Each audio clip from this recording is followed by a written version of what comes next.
এই জীবন যেন বহতা নদীর মতো, চলার পথে কত বাঁক মোহনা শত, আছে আরো দ্বন্দ্ব আলো আধারের, বেছে নিতে হবে তাই পথ আমাদের।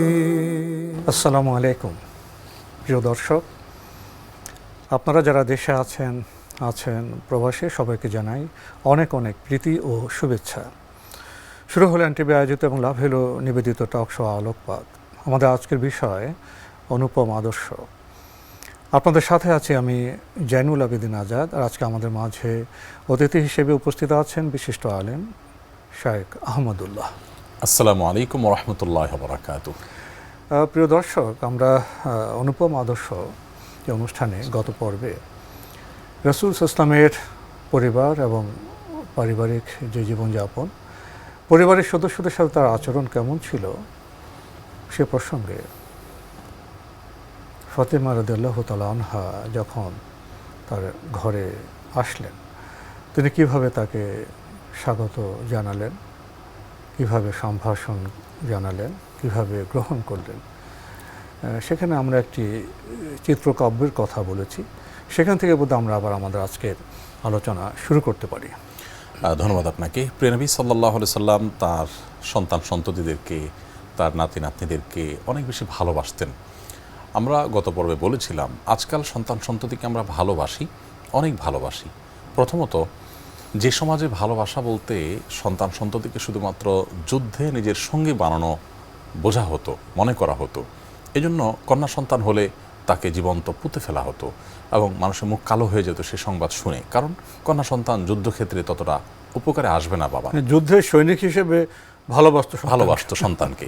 এখন জন্ম সনদ দিয়ে খোলো বিকাশ স্টুডেন্ট অ্যাকাউন্ট, নিজের বিকাশ নিজে কর। মানে ভালোবাসার যদি আমরা ধরনটা দেখি, দৃষ্টিভঙ্গিটা দেখি, তাহলে আমরা তুলনা করতে সুবিধা হবে যে প্রিয় নবী সাল্লাল্লাহু আলাইহি ওয়াসাল্লাম মানবতাকে মুক্তিটা ঠিক কোন কোন জায়গায় দিয়েছেন, কিভাবে মুক্তি দিয়েছেন, কোন জায়গা থেকে টেনে তুলে ঠিক কোন উচ্চতায় রেখে গেছেন, সেটি তুলনা করতে কন্যা সন্তানকে কতটা গুরুত্ব দিয়েছেন সে সমকালীন যে বৈশ্বিক ভাবনা থেকে দূরে সরে এসে। আপনি এখনকার বাস্তবতা যদি দেখেন যে এখন নানা ক্যাম্পেইন, নানা প্রচারণা মানুষের মধ্যে আছে, এর ফলশ্রুতিতে ছেলে মেয়েকে মানুষ ভালোবাসে, সন্তানকে ভালোবাসে। যখন কন্যা সন্তান হলে বাবা মার মুখ কালো হয়ে যেত এই সংবাদ শুনে, তাদের প্রতি নানা অবিচার করা হতো, মানুষ মনে করা হতো না। ওই সময় শুধুমাত্র কন্যা সন্তানকে ভালোবাসাই দেননি, এমন কথা বলেছেন নবী সাল্লাল্লাহু আলাইহি ওয়াসাল্লাম যে কেউ যদি দুটি সন্তানের, কন্যা সন্তানের বাবা হন, মা হন, এই দুটি সন্তান লালন পালন করার ফলে, তাদের প্রতি সদাচরণ করার ফলে আল্লাহ রাব্বুল আলামিন তাকে জান্নাত দিবেন, সেই গ্যারান্টি, সে নিশ্চয়তা দিয়েছেন। এখানে কিন্তু আমরা দেখি যে কারোর যদি হাফ ডজন ছেলেও হয়, 1 ডজন ছেলে সন্তানও হয়, তার জন্য এই বিশেষ সুবিধাটা দেওয়া হয়নি। শুধু দুটি কন্যা সন্তানের বাবা মা হলে এবং তাদের প্রতি সদাচরণ করে সুন্দরভাবে লালন পালন করতে পারলে যে সুসংবাদের কথা বলা হয়েছে, কন্যা সন্তানকে কতটা সম্মানিত করা হলো, প্রায়োরিটিটা ঠিক কতটা দেওয়া হয়েছে। আজকাল আমরা অনেক কথা শুনি এবং বলতে পারি, কারণ অনেক ক্যাম্পেইন চলছে।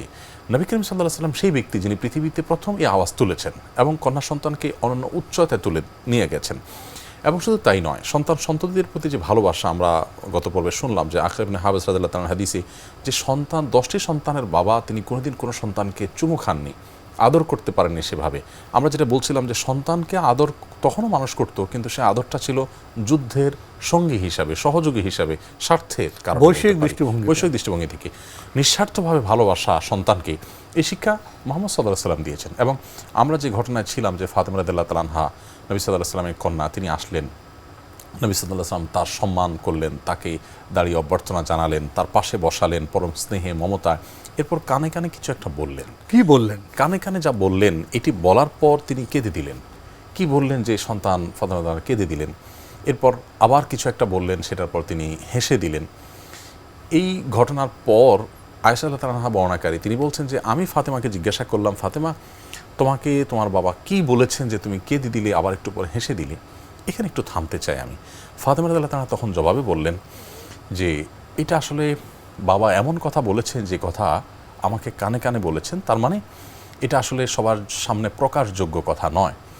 এই যে বাবার আমানত, বাবার প্রাইভেসি, তার ব্যক্তিগত কথাকে ব্যক্তিগত পর্যায়ে রাখা, কত বড় সংস্কৃতি এটা, কত বড় কালচার। এমনকি মা হওয়া সত্ত্বেও যে তুমি মা হতে পারো, তোমার সামনে পর্যন্ত আমার সাথে তিনি কানে কানে কথা বলে আমাকে বার্তা দিয়েছেন যে এটি তোমার আর আমার মধ্যকার আলাপ, এটা প্রকাশযোগ্য নয় এখন। তো সন্তান কতটা দায়িত্বশীল ছিলেন, অর্থাৎ সন্তানকে কিভাবে নবী সাল্লাল্লাহু আলাইহি সাল্লাম গড়ে তুলেছেন যে বাবা কোন কথাটা সবাইকে বলার জন্য বলেছেন, কোনটা সবার সামনে বলার যোগ্য নয়, তার ব্যক্তিগত বিষয়গুলোকে ব্যক্তিগত পর্যায়ে রাখার গুরুত্ব তিনি অনুধাবন করেছেন। তিনি আয়েশা রাদিয়াল্লাহু তাআলা আনহা তার আপন মা নন, কিন্তু মা তো, তারপরও তিনি তার কথায়ও নবী সাল্লাল্লাহু আলাইহি সাল্লামের সে ব্যক্তিগত কথা শেয়ার করলেন। আজকাল তো আমরা মা বাবা তো বটেই, অন্যান্যদেরও ব্যক্তিগত কথাগুলোকে ব্যক্তিগত পর্যায়ে রাখছি না। এখন তো সোশ্যাল মিডিয়ার যুগে স্ক্রিনশটে আপনার সাথে আমার একান্তে কি আলাপ হচ্ছে সেটা আমরা দেখা যাচ্ছে স্পিকার দিয়ে অন্যের সামনে কথা বলছি, আমরা ব্যক্তিগত আলাপচারি থেকে অন্যদের সামনে ছড়িয়ে দিচ্ছি। নবী সাল্লাল্লাহু আলাইহি সাল্লাম বলেছেন এখানে কোনো প্রাইভেসি নেই, কোনো সীমা নেই। আমরা আজকাল অনেক মানবিক গুণের কথা বলি, মানবতার কথা বলি, মানবাধিকারের কথা বলি। আমরা যদি একটু দেখি প্রিয় নবী সাল্লাল্লাহু আলাইহি সাল্লাম আমাদেরকে মানবতার কোন পর্যায়ের সবক দিয়ে গেছেন, শিক্ষা দিয়ে গেছেন। তিনি বলেছেন ইদা হাদ্দাসার রজুলু ফালতাফাতা ফাহিয়া আমানা। কেউ আপনার সাথে কথা বলেছেন, কথা বলার পর তিনি শুধু ঘাড়টা ঘুরিয়েছেন অন্যদিকে, তো এটি আপনার কাছে আমানত হয়ে গেল। এটি আপনি চাইলেই যে কারোর সামনে সেটা বলে বেড়াতে পারেন না।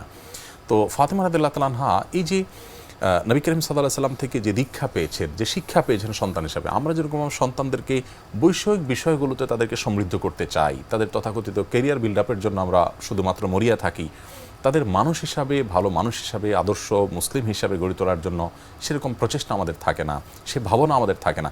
এর বিপরীতে নবী সাল্লাল্লাহু আলাইহি সাল্লাম তার সন্তানদেরকে এমনভাবে গড়ে তুলেছেন যে তারা এই বিষয়গুলোকে খুব গুরুত্বের সাথে দেখতেন। যাই হোক, পরবর্তীতে নবী করিম সাল্লাল্লাহু আলাইহি সাল্লামের ওফাতের পর, তার মৃত্যুর পর আয়েশা রাদিয়াল্লাহু তাআলা আনহা জানতে চাইলেন যে সেদিন তিনি তোমাকে কি বলেছেন যে তুমি হেসেছো আবার কেঁদেছিলে, আজ তো তিনি দুনিয়া থেকে চলে গেছেন। তখন কিন্তু ফাতেমা রাদিয়াল্লাহু তাআলা আনহা সেই সুপ্ত কথা প্রকাশ করেছেন। নবী সাল্লাল্লাহু আলাইহি সাল্লাম তাকে কাছে ডেকে কানে কানে বলেছেন, ফাতেমা, প্রতি বছর রমাদানে জিবরিল আমার কাছে এসে পুরো কোরআন একবার আমাকে শুনে এবং আমার কাছ থেকে শুনেন, তিনি শোনান এবং আমার কাছ থেকে শুনেন।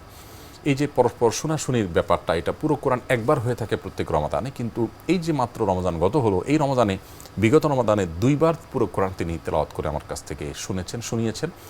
এখান থেকে আমার ধারণা হচ্ছে যে আমার বোধ হয় চলে যাওয়ার বা মৃত্যুর সময় হয়ে গেছে, আমি খুব শীঘ্রই এই দুনিয়া ছেড়ে আল্লাহ তাআলার কাছে যাব। এই কথা বলার পাশাপাশি নবী সাল্লাল্লাহু আলাইহি ওয়াসাল্লাম আরও বলেছেন যে আমার পরিবারের সদস্যদের মধ্যে তুমি সবার আগে যে কাঁদলেন। 2টি বর্ণনা আছে এখানে। এক বর্ণনা অনুযায়ী একথা শোনার পর কেঁদেছেন, এরপর নবী সাল্লাল্লাহু আলাইহি ওয়াসাল্লাম তাকে আবার কাছে টেনে বললেন যে তুমি আমার পরিবারের প্রথম সদস্য, যে আমার পর আমার কাছে অর্থাৎ মৃত্যুবরণ করবে, আমার সাথে তোমার সাক্ষাৎ হবে, মানে আমার পর তোমার মৃত্যু হবে। তখন তিনি খুশি হয়ে গেলেন যে আমার বাবার সাথে সাক্ষাৎ হতে যাচ্ছে খুব অল্প সময়ের ব্যবধানেই। আর আরেকটি বর্ণনা হলো যে নবী সাল্লাল্লাহু আলাইহি ওয়াসাল্লাম এই কথা বলেছেন, বলার পর নবী সাল্লাল্লাহু আলাইহি ওয়াসাল্লাম যখন দেখলেন ফাতেমা কাঁদছেন, তখন তাকে কাছে ডেকে বললেন, তোমাকে একটা সুসংবাদ দিই, তুমি জান্নাতের যত মেয়েরা হবে সমস্ত নারীদের তুমি নেত্রী হবে, সবার মধ্যে তুমি শ্রেষ্ঠ হবে, তুমি দায়িত্বশীল হবে, তোমাকে আল্লাহ তাআলা সেই মর্যাদা জান্নাতে দান করবেন। এটা শুনে তিনি হেসে দিলেন। 2টি বর্ণনায় রয়েছে। তো এই যে সন্তানকে ভালোবাসা, সন্তানকে স্নেহ মমতা দেওয়া, শ্রদ্ধা করা, সম্মানের কথা আমরা বলছিলাম, সেটা নবী সাল্লাল্লাহু আলাইহি ওয়াসাল্লাম দিয়েছেন। ঠিক একইভাবে ছেলে সন্তানদের প্রতিও নবী সাল্লাল্লাহু আলাইহি ওয়াসাল্লামের মমতার কোনো কমতি ছিল না। আমরা দেখি যে নবী সাল্লাল্লাহু আলাইহি ওয়াসাল্লামের ছেলে সন্তানদের মধ্যে থেকে ইব্রাহিম রাদিয়াল্লাহু তাআলা আনহু, যিনি শিশুকালেই দুনিয়া থেকে চলে গেছেন, নবী সাল্লাল্লাহু আলাইহি ওয়াসাল্লাম ইব্রাহিমের মৃত্যুর পর তিনি কাঁদলেন এবং সাহাবীদেরকে বললেন যে তাকে কাফনে মুড়িয়ে দেওয়ার আগে আমাকে একটু দেখবার সুযোগ দিও।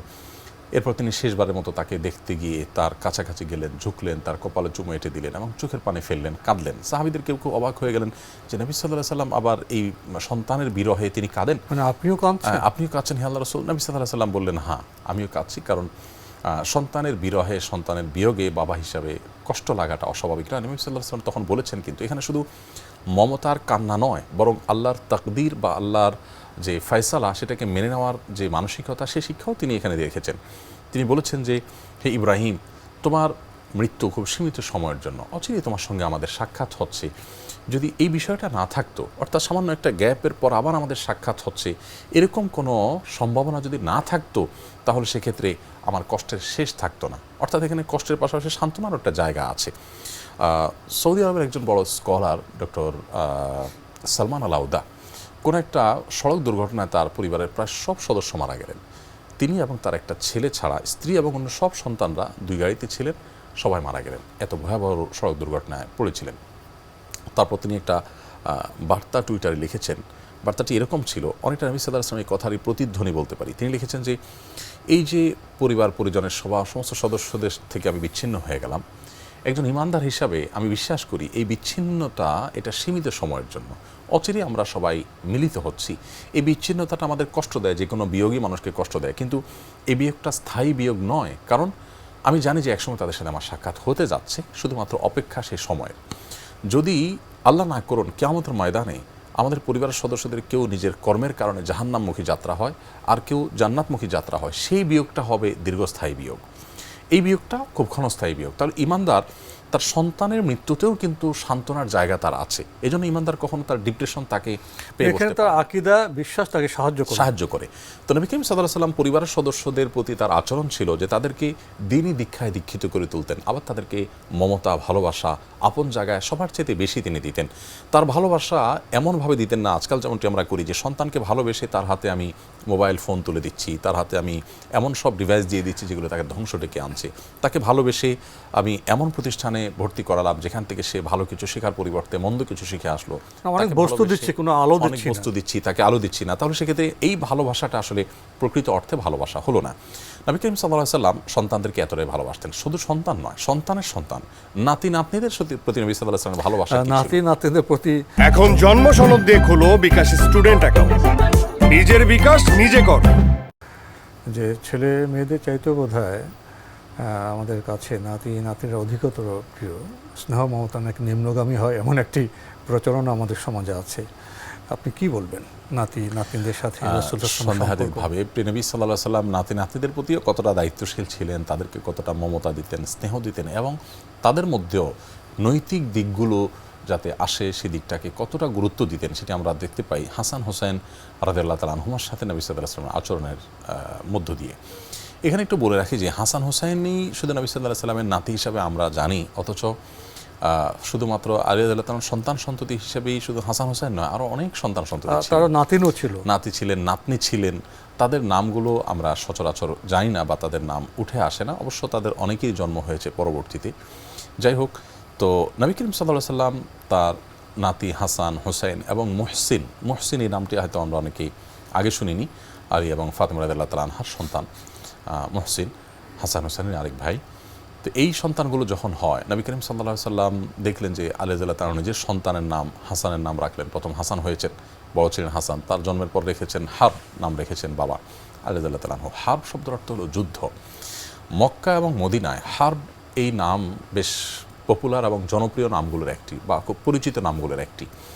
তো আলী রাদিয়াল্লাহু তাআলা আনহু এই নামটি রেখেছেন। তখনকার সামাজিক প্রেক্ষাপটে তোমাদের যুদ্ধ দ্বন্দ্ব সংঘাতই ছিল প্রধান সংঘাত। শুধু সেটা নয়, বীরত্বের ব্যাপার আছে। তো সন্তানের নাম যুদ্ধ রাখা, এর মধ্যে বীরত্বের একটা ব্যাপার আছে, সন্তানকে ইন্সপায়ার করার একটা ব্যাপার আছে। এই নামটা তিনি রাখলেন, কারণ হারব ইবনে উমাইয়া আছে আমরা জানি, আর অনেক নাম এরকম পাওয়া যায়। তো নবী করিম সাল্লাল্লাহু আলাইহি ওয়াসাল্লাম জিজ্ঞাসা করলেন, কি নাম রেখেছো আমার নাতির? বলা হলো যে হার্ব রেখেছি। তখন তিনি বললেন, না, হার্ব না, আমার নাতির নাম তুমি হাসান রাখো।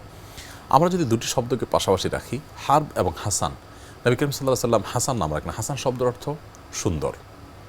এই যে সুন্দর, এই নামটি তিনি রাখেছেন, অর্থাৎ নামই হলো সুন্দর। এখানে আচরণগত সৌন্দর্য সহ সার্বিক সৌন্দর্যের বিষয় চলে আসে। নবী সাল্লাল্লাহু আলাইহি ওয়াসাল্লাম এই নামটি রাখলেন। এরপরে যখন নাতি হলো, তার নামও কিন্তু আলী রাদিয়াল্লাহু তাআলা হাসান হার্ব রেখেছেন। নবী সাল্লাল্লাহু আলাইহি ওয়াসাল্লাম বলেছেন, না, তার নাম হবে হোসেন। হোসেন শব্দের অর্থ হলো ছোট সুন্দর, অর্থাৎ হাসান ছোট হাসান, জুনিয়র হাসান, যেটাকে আমরা বলি। Small is beautiful. ইয়েস, অনেক ক্ষুদ্র জিনিসের মধ্যে অনেক সৌন্দর্য, মানে ছোট ছোট অথচ অনেক সুন্দর। তার মানে বড় ভাইয়ের নাম হাসান, ছোট ভাইয়ের নাম হোসেন। আরবির ব্যাকরণে যেটাকে বলা হয় তাসগীর, অর্থাৎ কোনো জিনিসের সুন্দর মানে ছোট ভার্সনটা বোঝানোর জন্য যেটি শব্দ ব্যবহার করা হয়, হোসেন। এরপর যখন সন্তান হলো আরেকজন, তখন নবী সাল্লাল্লাহু আলাইহি ওয়াসাল্লাম তার নাম রাখলেন মুহসিন, এবং তিনি বললেন হারুন আলাইহিস সালামের 3 সন্তান শিবর, সুবাইর এবং মুশবির, ঠিক সুবাইর এবং মুশবির, তাদের সাথে ঠিক তাল মিলিয়ে, সেই তাল মিলিয়ে আমি হাসান, হোসেন এবং মুহসিন নামকরণ করেছি আমার নাতিদের।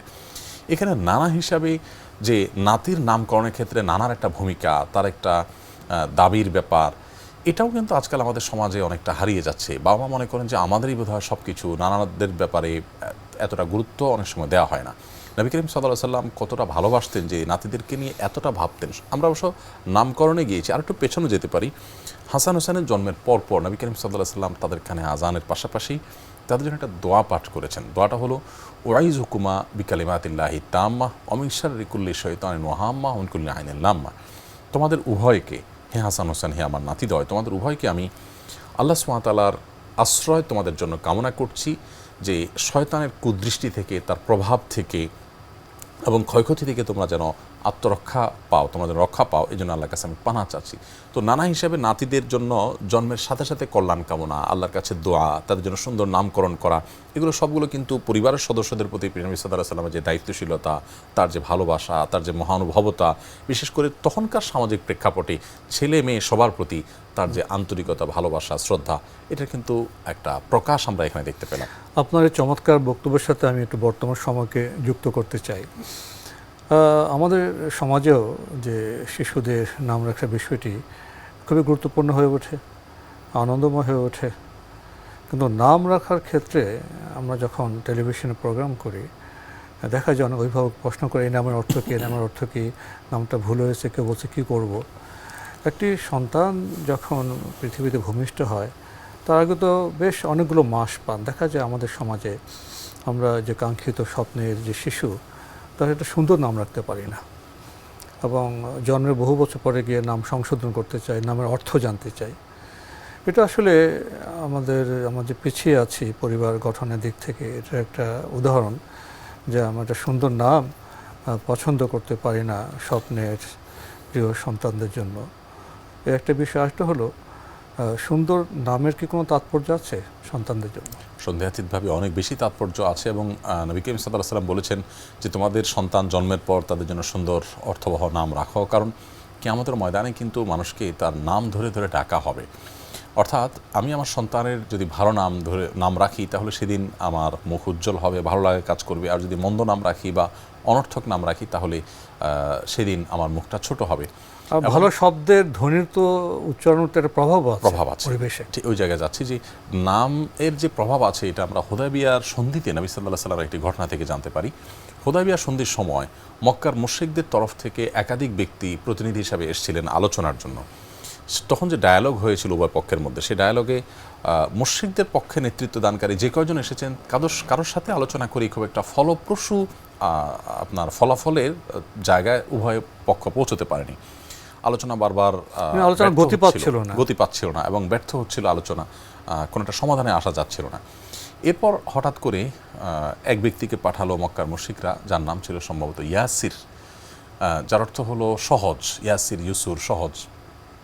তখন নবীকে, বা সাহাল ছিল, সাহাল সহজ, একই কথা, সাহাল ইয়াসির সহজ। এই যে সহজ, যার নামের মধ্যে, অর্থের মধ্যে সহজ, নবী সাল্লাল্লাহু আলাইহি ওয়াসাল্লাম তার নামটা শুনেই বললেন এবার আশা করা যায় কিছু একটা হবে। এবং ঠিকই কিন্তু তার আসার পর উভয় পক্ষের আলোচনাটা ফলপ্রসূ একটা সমাধানে পৌঁছানো গেছে এবং সমাধান হয়ে গেছে, আলোচনা সহজ হলো। তো এই যে নামের প্রভাব আসলে ব্যক্তির মধ্যে পড়ে, এর মানে এই নয় যে একটা সন্তানের নাম আমি হাসান রেখে দিলাম আর সে ফেরেশতা হয়ে যাবে, সে কখনো মন্দ হতে পারবে না। বিষয়টা আমরা একটা পরিবেশের কথা বলছি, একটা সম্ভাবনার কথা বলছি, নিশ্চয়তার কথা নয়। এই বিষয়গুলো সম্ভাবনা তৈরি করে। কোনো ক্ষেত্রে ব্যতিক্রম হতে পারে। কোন সন্তানের নাম হাসান রাখার পর সে সন্ত্রাসী হয়ে গেছে, সে খারাপ পথে চলে গেছে, হতে পারে। সে নামে অর্থ বোঝেনি, এবং বাবা মাও এ নাম অর্থ বুঝে রাখেননি, যার কারণে তাকে সে পরিবেশ দেননি। সে অর্থের তাৎপর্য সন্তানকে দেওয়া হয়নি, বাবা মা নিজে ধারণ করেননি, না বুঝেই রেখেছেন। তার ফলশ্রুতি যেরকমটি হওয়ার কথা তেমনটি হয়নি। আরেকটি বিষয় এখানে একটু আমি বলতে চাই, সেটা হলো যে নামকরণের ক্ষেত্রে ঐতিহ্য মাথায় রেখে নামকরণ করা, ঐতিহ্য, নিজের ধর্মীয় দৃষ্টিভঙ্গি, এটা মাথায় রেখে নামকরণ করা। আমাদের সমাজে একটা সমস্যা আমরা দেখতে পাচ্ছি, সেটা হলো যে আজকাল অনেক বাবা মা আছেন, তাদের সন্তানদের নামকরণ করার ক্ষেত্রে এমন সব নাম নির্বাচন করছেন যে নামগুলো তাদের ধর্মীয় কোনো পরিচয় বহন করে না, অর্থও জানেন না অনেক ক্ষেত্রে। আর কোনো ক্ষেত্রে অর্থ জানলেও তার যে ঐতিহ্য আছে, তার যে বংশগত পারিবারিক ঐতিহ্য রয়েছে, সেই ঐতিহ্যকে একেবারে আমলে রাখছেন না। দেখুন, নবী সাল্লাল্লাহু আলাইহি ওয়াসাল্লাম এখানে নামকরণ করার ক্ষেত্রে বললেন যে হারুন আলাইহিস সালাম কোথায়, কত বছর আগে, নবী করিম সাল্লাল্লাহু আলাইহি ওয়াসাল্লাম থেকে শত শত বছর আগের কথা। সেই মুসা আলাইহিস সালামের ভাই হারুন আলাইহিস সালাম তার সন্তানদের জন্য যে নামকরণ করেছেন, যে ঐতিহ্যের দিকে যাওয়া, খেয়াল করেছেন, করে সেইভাবে নামকরণ করেছেন। এখন আমাদের সমাজে নামকরণের ক্ষেত্রে একটা টেন্ডেন্সি বা প্রবণতা আমরা দেখতে পাচ্ছি যে নতুন নতুন অভিনব আনকমন নাম চাই। ইভেন আমাদের কাছে মানুষ যখন নাম চায় বলে হুজুর একটা আনকমন নাম বলেন। তার মানে নামের ক্ষেত্রে আমরা কমন নাম অ্যাভয়েড করতে চাই। আপনি দেখবেন যে মুহাম্মদ, আবদুল্লাহ বা ফাতিমা, আয়েশা এই জাতীয় নামগুলো মানুষ রাখতে চায় না। কেন? কারণ এই নামে অনেক মানুষ আছে। অথচ আপনারা অবাক হবেন জেনে যে আলী রাদিয়াল্লাহু তাআলা আনহুর ছেলে হাসান হুসাইন রাদিয়াল্লাহু তাআলা আনহুর বংশের মধ্যে সন্তান হয়েছে, তাদের নাম আলী রেখেছেন। তার মানে আমার সন্তানের নাম আমার বাবার নামে নাম রাখলাম। মানে কমন তো কমন, পরিবারের মধ্যে একাধিক নাম। আপনি যে বিষয়টি সূত্রপাত করলেন, আমার একটু লোভ হচ্ছিল এটা বিস্তার ঘটাই। আমরা পরিবারের কথা বলি, কিন্তু পরিবারের বৃক্ষের কথা বলি না। ফ্যামিলি যে ট্রি আছে, সে ট্রির দিকে তাকালে তো আপনি যে ঐতিহ্যের কথা বলছেন, বংশ পরম্পরার কথা বলছেন, পারিবারিক যে বৃক্ষ বা পারিবারিক যে ফ্যামিলি ট্রি আছে, সেটাতে তাকালে তো নামের একটা ঐতিহ্য থাকতে হবে। এখানে কয়েক সেকেন্ড একটু যোগ করতে চাই, আপনি যদি বলেন, জাস্ট কয়েক সেকেন্ডে বলতে পারবো। সেটা হলো যে আমরা যারা আধুনিকতার নাম দিয়ে মনে করি যে ধর্মীয় ঐতিহ্য বহনকারী নামগুলো রাখলে বোধহয় আমরা আধুনিক হতে পারবো না, থাকতে পারবো না। আমরা যদি দেখি যে যাদেরকে দেখে আমরা এগুলো শিখছি, অনুকরণীয় মনে করছি, সেই পশ্চিমা পৃথিবীতে দেখবেন কিন্তু আপনি ডেভিড, আব্রাহাম এই নামগুলো তারা কিন্তু রাখছে। ডেভিডকে দাউদ আলাইহিস সালাম, আব্রাহামকে ইব্রাহিম আলাইহিস সালাম, তারা 4000 বছর আগের পুরাতন নাম রেখে যদি তারা আধুনিক হতে পারে, আমরা কেন মোহাম্মদ, আবদুল্লাহ, আয়েশা, ফাতেমা রাখলে আমাদের জাত যাবে? এই হীনমন্যতা। আসলে আধুনিকতার সংজ্ঞা সম্পর্কে আমরা জানি কিনা এই প্রশ্ন আসে, এবং নিজস্ব ঐতিহ্যের যে পাটাতন, ঐতিহ্যের ইতিহাসের যে ভিত্তি, সে ভিত্তি ছাড়া কেউ কখনো আধুনিক হতে পারে না। তারা পরগাছা হয়ে যায়, এবং যারা পরগাছা হয় তাদেরকে কেউ সম্মান করে না। প্রকৃত আধুনিক হতে হলে ঐতিহ্যের ভিত্তিতে আমাদের পা রাখতে হবে, এবং ইতিহাস থেকে লোকজ যে বিষয় আছে, ওরফ যেটা আছে, সেটাকে আমাদের মান্য করতে হবে। এভাবে এগুলো বোধহয় আমরা প্রকৃত আধুনিক এবং প্রগতিশীল হব। তো এ বিষয়ে আরও কথা আপনার কাছ থেকে শোনার ছিল, কিন্তু সময় অনুমতি দিচ্ছে না, এখানে শেষ করতে হচ্ছে। আপনাকে অনেক ধন্যবাদ। ধন্যবাদ। প্রিয় দর্শক, আমরা দেখছিলাম এনটিভি আয়োজিত এবং লাফিলো নিবেদিত টক শো আলোকপাত। আমাদের অনুষ্ঠান আপনারা এনটিভি অনলাইনেও দেখতে পারবেন, ভিজিট করুন www.ntvbd.com। এছাড়া ইউটিউবে এবং আমাদের ভেরিফাইড ফেসবুক পেজে অনুষ্ঠান দেখতে পারবেন। পরিবার নিয়ে কথা বলতে গেলে কত বিষয় চলে আসে প্রাসঙ্গিকভাবে। নাম আসলো, নামের কথা বলতে গিয়ে ঐতিহ্যের কথা আসলো, পারিবারিক বৃক্ষের কথা, ফ্যামিলি ট্রির কথা আসলো, অর্থবোধক ভালো নামের প্রভাব সম্পর্কে আসলো, এবং ঐতিহ্য ইতিহাস বিচ্ছিন্ন হয়ে আধুনিক হওয়ার যে পরাণকৃতি, পরগাছা হওয়ার যে হাস্যকর বিষয়, সেটাও আসলো। এসব বিষয়ে বিবেচনা কত বিষয় আছে, আলো আছে, অন্ধকার আছে। এখন নির্ণয় করতে হবে আমরা কোন পথে যাব। মহান আল্লাহ আমাদের সবাইকে নিরাপদে রাখুন, রাখুন শান্তিতে। আসসালামু আলাইকুম।